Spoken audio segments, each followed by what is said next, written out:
Phrase नहीं संभाला या गुम कर दिया है, तो ये कतई तौर पे मुनासिब बात नहीं है।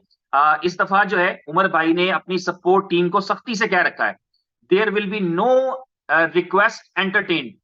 किसी रिक्वेस्ट को एंटरटेन नहीं करना जो कहे कि मैंने अपनी प्राइवेट की गलत कर दी है या मैंने गुमा दी है, लॉस्ट कर दी है, तो फिर ये उसका नसीब है। अगर वो इतना ही इसको इजी लेता है या इतना ही रिस्पॉन्सिबल है तो इसमें कुछ किया भी नहीं जा सकता। वो एक ऑप्शन होती है कि आप प्राइवेट की को रीसेट करा देते हैं ब्लॉकचेन पर जाकर, जिससे आपका वॉलेट बैलेंस लूज हो जाता है। वो भी नहीं करने की जरूरत कि चलो जो पीछे हो गया वो तो सही, आगे से चलो बेहतर हो जाए, ऐसी भी ऑप्शन देने की जरूरत नहीं। तो इसलिए ये पूरी एहतियात करनी है कि प्राइवेट की स्टोर करवाएं, और इसीलिए दिन भी मिले हमें, हमारे पास ये दिन है, ऐसी कोई अफरा तफरी नहीं मची अभी। यानी कंपनी ने कितने दिनों से वो लाइव कर रखी है, ताकि सुकून से तसल्ली से जो है अपने वॉलेट को डाउनलोड करवाएं और उसके अंदर सीक्रेट फ्रेज और सिक्योरिटी की जो है उसकी सेव कराएं। सीक्रेट फ्रेज 12 लफ्ज हैं, उनको बेशक कागज पे लिख के लैमिनेशन करा के घर के संदूक में रख दें, आपकी चॉइस है, उसको अपने आप को ईमेल कर लें, अपने आप को व्हाट्सएप कर लें, और दुनिया में आपके अलावा किसी के पास वो नहीं होनी चाहिए।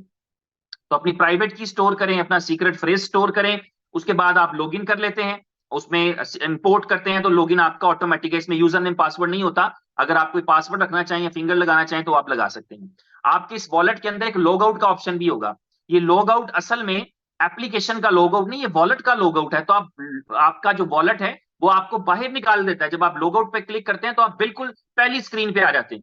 अब उसने उस आपके वॉलेट भूल गया कि आपकी की क्या थी, तो अब आपने दोबारा से अपनी की जो संभाल के रखी है उससे इंपोर्ट करें, दोबारा आ जाए घबराए बगैर। लॉग आउट का मतलब होगा वो आपको बाहर निकाल देगा। अब आपने ये एप्लीकेशन का लॉग आउट नहीं है, कोई नॉर्मल नहीं है, फेसबुक का लॉग आउट नहीं है कि अच्छा यूजर नेम पासवर्ड डाल के लॉगिन कर लिया, प्राइवेट की से पहले ही आपने लॉगिन किया था। अब फिर प्राइवेट की इंपोर्ट करें, नया नहीं क्रिएट करना, वही प्राइवेट की जो संभाल के रखी थी लॉगिन करें। और जिसने नहीं किया वो एक एक बार प्रैक्टिस कर ली, अभी चंद घंटे बाकी है, अभी थोड़ा टाइम बाकी है, तो आप उसकी प्रैक्टिस कर लें। अच्छा मैं लॉग आउट हुआ, अब मैंने लॉग इन कैसे करना है। तो इस तरह आपकी एप्लीकेशन बन जाएगी। एप्लीकेशन के अंदर आपके पास एक तरफ वो सारे फीचर्स मौजूद हैं जो आप देख रहे हैं, जहाँ आपके आपका पासवर्ड ये वो सारी चीजें, उसमें गैलरी का ऑप्शन मौजूद है, गैलरी में आपके वीडियोस पड़े हैं, आपकी कंपनी से रिलेटेड वीडियोस, लॉन्चिंग इवेंट, ये वो तस्वीरें, सब चीजें आपको वहां पे मिल जाएंगी। उसके अलावा जो है आपके लिए बहुत सारे फीचर्स आपको वहीं पे मिलेंगे। स्ट्रीमिंग का ऑप्शन आपको वहीं पे मिलेगा, नीचे एक टैब दिख रहा है जहां पे आप लाइव स्ट्रीम कर सकेंगे, वो भी फीचर मौजूद है। और स्टेक का एक बटन आपको दिख रहा है। यहां से अगली कहानी शुरू होती है जहां से थोड़ी सी लोगों को कंफ्यूजन है। अब आप वॉलेट क्रिएट कर चुके हैं, लेकिन अभी तक आपने बताया नहीं कि यार आपका स्पॉन्सर कौन था। नॉर्मली क्या होता है कि हम जब कोई एप्लीकेशन क्रिएट करते हैं तो पहले ही बता देते हैं मेरा स्पॉन्सर कौन है। अभी हमने बताना है कि स्पॉन्सर कौन है, तो उसके लिए मैं अपनी स्क्रीन आपके साथ शेयर करूंगा, और उस वहां पर मैं आपको दिखा पाऊंगा कि आपके पास जैसे ही आप स्टेक के बटन पे क्लिक करते हैं, स्टेकिंग का बटन क्लिक करते ही आपके पास ये एक स्क्रीन आएगी जो कि अभी आप देख रहे हैं। करने जा रहा हूं, काउंट क्रिएशन यहां पर होनी है, ठीक है। तो यहां पर आप जो है वो BFIC की चेन के साथ या अपना वॉलेट जो है कनेक्ट कर लेंगे। जैसे ही वॉलेट कनेक्ट करेंगे तो आपके पास एक फॉर्म खुल जाएगा, और वो मैं आपके साथ अभी शेयर कर देता हूं। जो आपका फॉर्म है, ये आपके पास फॉर्म खुल जाएगा। इसे कहते हैं स्टेकिंग प्रोफाइल क्रिएट करना। तो आप अपना स्टेकिंग प्रोफाइल क्रिएट करेंगे, जिस प्रोफाइल को क्रिएट करते हुए आप बताएंगे कि आपका यूजर नेम, आपका फुल नेम क्या है। इसे जो है वो आपको एप्लीकेशन में दिखेगा, फिर आपको भी दिखेगा और आपके स्पॉन्सर या आपके अप्लायंस को भी दिखेगा, अगर आपने सब्सक्रिप्शन नहीं ले रखी होगी अपना हाइड करने वाली तो।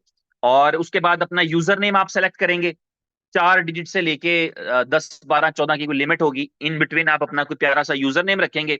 और जब अपना यूजर नेम रखेंगे तो आप उसके बाद अपना ईमेल एड्रेस कंफर्म करेंगे, उसके बाद अपना फोन नंबर कंफर्म करेंगे। बाय डिफॉल्ट शायद आईपी के एतबार से, क्योंकि मैं यूएई में बैठा हूं तो ये दुबई का नंबर दिखा रहा है, आप जहां जहां बैठे होंगे तो आपको बाय डिफॉल्ट वो वाला फ्लैग दिखा देगा और वो वाला कोड दिखा देगा। तो अपना फोन नंबर आप ऐड कर देंगे। और अब यहां पर बात आएगी कि आपको अपना रेफरल आईडी जो है, अपने स्पॉन्सर का रेफरल आईडी देना है, ठीक है। तो यहां पर नॉर्मली क्या होता है कि आपके पास ये लिंक आता है तो लिंक से खोल लेते हैं। अदरवाइज हमें ये भी कर सकते हैं कि हम एक मैसेज बनाएंगे, उस मैसेज में हम पर्टिकुलरली अपना जो है वो यूजर नेम मेंशन कर देंगे। यहां पर हमारे पास इंपॉर्टेंट चीज है जो समझने वाली, वो ये है कि हमारे पास दो यूजर आईडी जनरेट होंगे।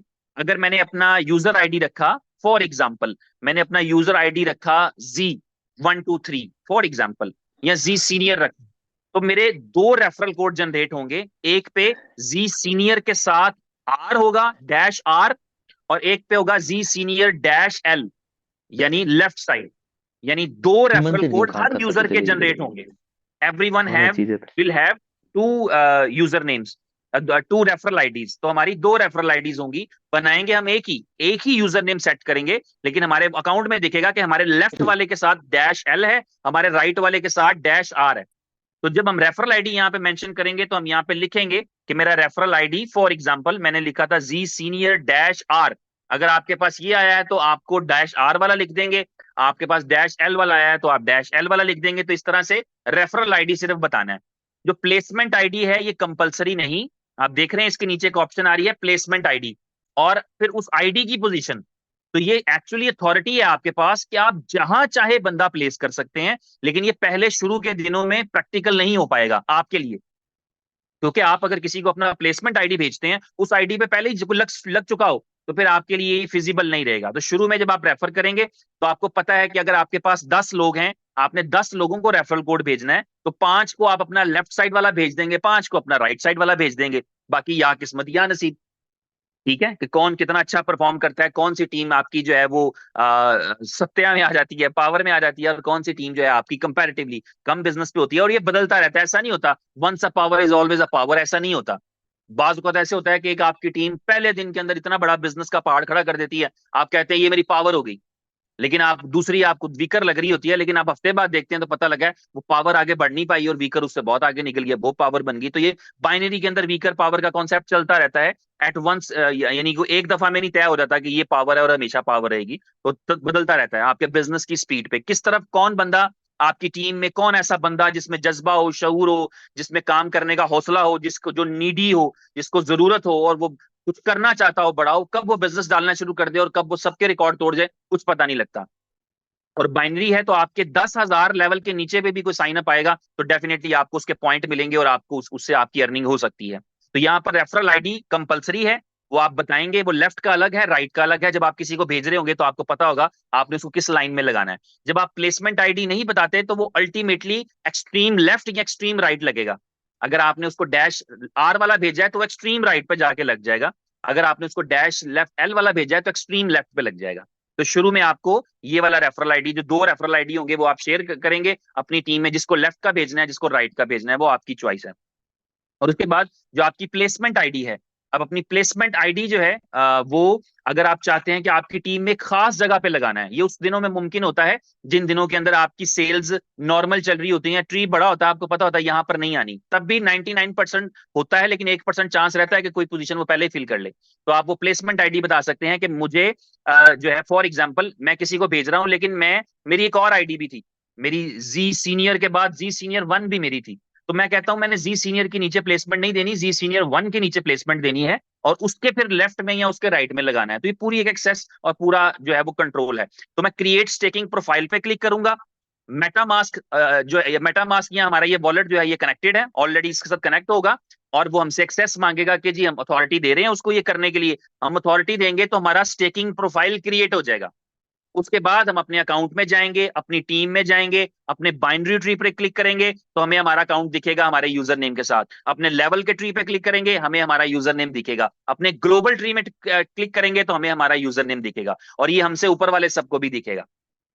तो इस तरीके से आपका साइन अप है, इजी प्रोसेस है, कोई दिक्कत नहीं। सिर्फ पहला काम ये कर लें कि लोगों के अच्छे तरीके से तसल्ली के साथ उनकी प्राइवेट कीज, उनके सीक्रेट फ्रेज स्टोर करा दें, एप्लीकेशन डाउनलोड करवा दें, और उनको उनके वॉलेट के अंदर उनका बैलेंस पहुंचा दें। आपने प्री सेल में लिए थे तो आपको शायद थोड़ी देर में मिल जाएंगे, अदरवाइज आप एक्सचेंजेस से बाय कर रहे हैं तो एक्सचेंज से विड्रॉल लगाएं, वो आपके वॉलेट में आ जाएगा। और यहाँ पर भी एहतियात करनी है, ये मजाक नहीं है, people take it very easy, इसमें रिकवरी नहीं होती। कितने सारे ऐसे मुझे ऐसे दोस्त पता है जिन्होंने जो है वो बाइनेंस के एड्रेस पे BFIC भेज दिया है, USDT जो था वो कॉन्ट्रैक्ट के एड्रेस पे भेज दिया है। ऐसे नहीं होता, बी प्रिसाइज। अभी नहीं होगा, 10 मिनट बाद कर लें, 10 मिनट बाद को सियाना बंदा नहीं मिलता तो घंटे बाद कर लें, लेकिन सोच समझ करके मैं क्या भेज रहा हूं, कहां भेज रहा हूं। दिस इज आपका wallet address is like an account number.